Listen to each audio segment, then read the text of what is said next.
Alright, so the last part of the video here will just show you how to make the different dimensions that you would see such as in this finished drawing here. Okay, so let's come back to our part here.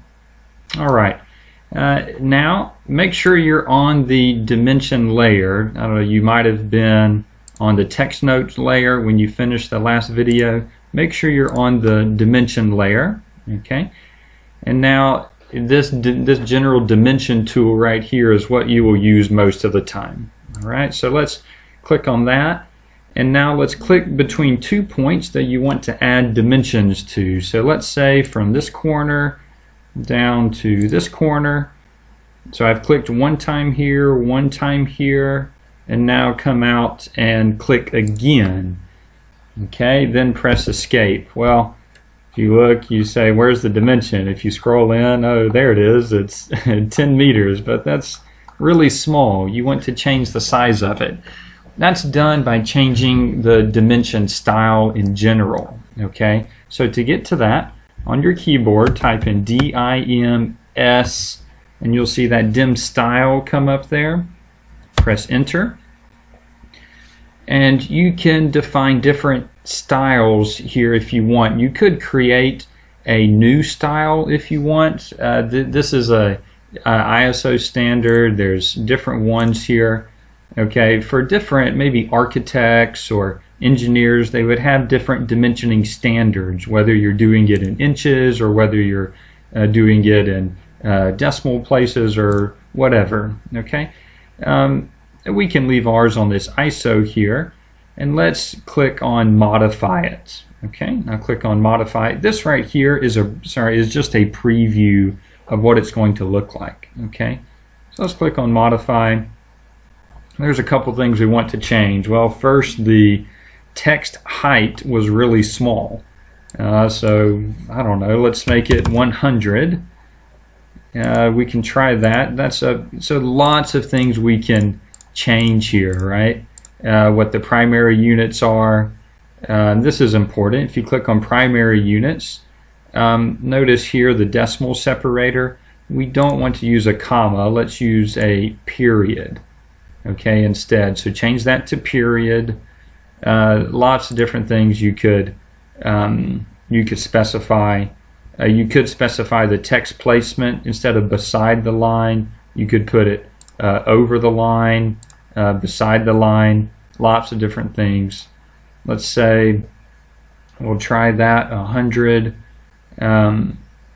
Here, this shows the text placement. This is important, whether the text is above the line or you can put centered, and you see it would look like this, where the text would be on the inside of the line. Different things you can do. You could make it horizontal. Let's leave it above, and we'll leave that as 100. Let's also change the arrow size to much bigger as well. I don't know, let's try 100. Now let's just click on OK and click close. Now what did that do? Well, 100 is still pretty small. Another thing you see is this 10 is about touching the line. I want to bring it off of the line a little bit. So let's go back to dim style. Let's click on modify again, and we can change different things. Let's make this a lot bigger. Let's try 250. On the text again, let's make that 250, and let's bring the offset much bigger. I don't know, let's make the offset 20, let's say. Now click OK. Let's see what that does.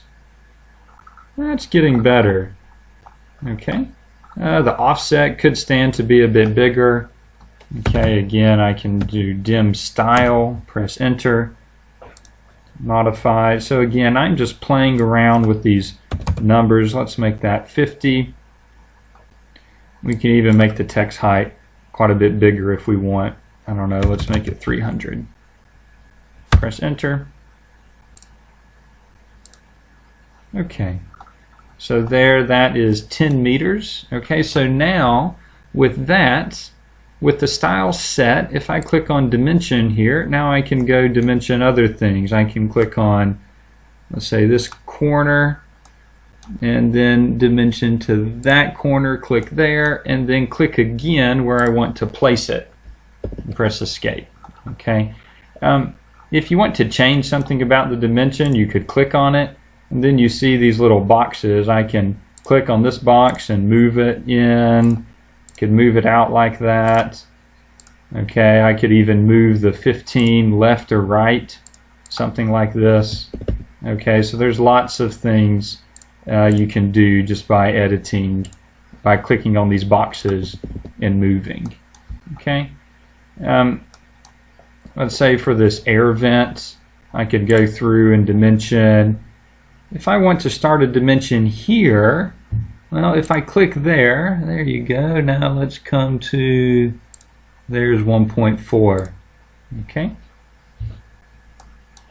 Now notice this doesn't look very good here. The text is on top of the air vent. So if I were you, I would go through and make this text a little bit smaller, maybe make it 0.2. Okay. You could even bring this in to where it's, sorry, where's that? There it is, right there, column width. Let's bring that in to where it's on two lines like that. And now you see that, hey, this is 1.4, or sorry, that now the 1.4 does not lay over top of the word air vent. Okay, let me show you one thing just to stay away from. So right now, you know most of the tools you need to go ahead and create a drawing that looks like this.